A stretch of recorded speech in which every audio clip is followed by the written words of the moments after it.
The straight leg hip raise is a great assessment for looking at hip mobility, not just hamstring mobility. So don't confuse it with a hamstring stretch or a hamstring test. It is also a great test to look at any issues in the lumbar issue regarding any kind of joint, either joint compression or any issues with the disc. Now, prior to starting this test, what I want you to make sure that you do is that as the client is laying down, this heel is going to be pushed down, this leg is going to be nice and straight. This foot, every 15 degrees you raise that foot up, you're going to ask the exact same question. Any pain in your back or down your leg? No? Any pain in your back or down your leg? Any pain down your back or down your leg? Okay, a little bit. Stretch or actual compression and shooting down your leg? Stretch. Okay, make sure you're very, very clear what pain means. Anything under 45 degrees that's causing referred pain in the lower back, like a pinched nerve running through your leg, you want to stop this test and you want to outsource right away. This will be a very high indication of some kind of nerve issue happening in the lower back. If by the time you get to 45 degrees, there's no pain, there's no referring pain down the leg, you can continue this test. Now, as we come up, an optimal test is going to be 90 degrees. So we're going to slowly come up, and what I want to start looking for is how much pressure is going against my hand. So right now you can feel there's no pressure. It's pretty easy. As I get to about here, I can start feeling that pressure going against my hand. That's where we want to stop that test.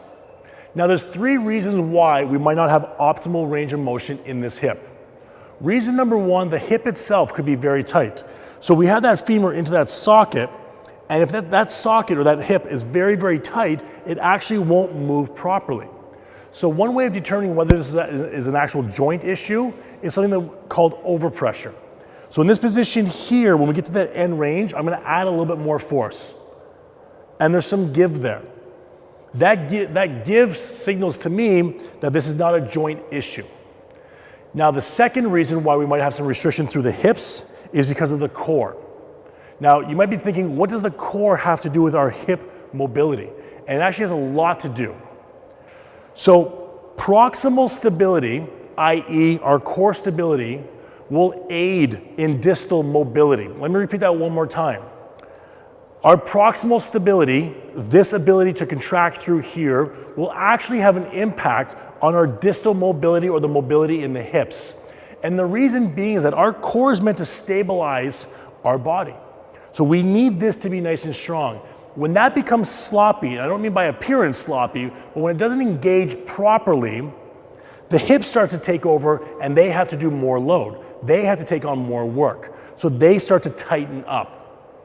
Now, one little trick that we're going to do right now is we're actually going to do some core activation to see whether or not it actually increases the mobility of the hips. And the way we're going to do this is we're going to bend the knee. We're going to activate the psoas and the core.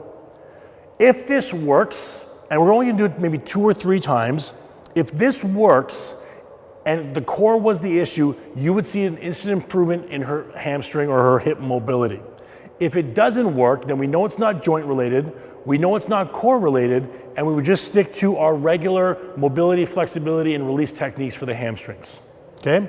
So in this position here, Sarah's going to push against my hand really hard. She's going to breathe out everything she has and squeeze her abs as hard as she can.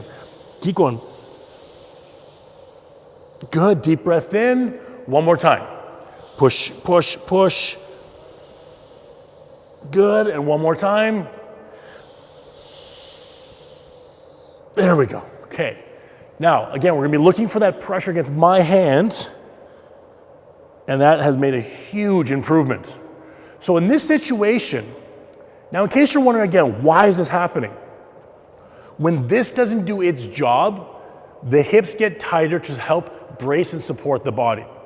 Once this does its job properly, like a light switch, it will send a signal to the hips saying, hey, you know what? Don't worry, we're back, we're working. You guys can go back to your normal range of motion. If this is the situation and you find that just that core activation helps, then this is a signal for you to put this kind of exercises into the corrective program, not just jumping into hamstring stretching and hamstring flexibility. This is very, very common. And if you go back to some of our lumbopelvic hip issues, if we're stuck like this all the time, we're not engaging the core properly, the hamstrings are overstretched and not engaged. They start to basically seize up through the hips, and our hips don't move properly. So the first thing that I'd recommend doing, check the actual joint.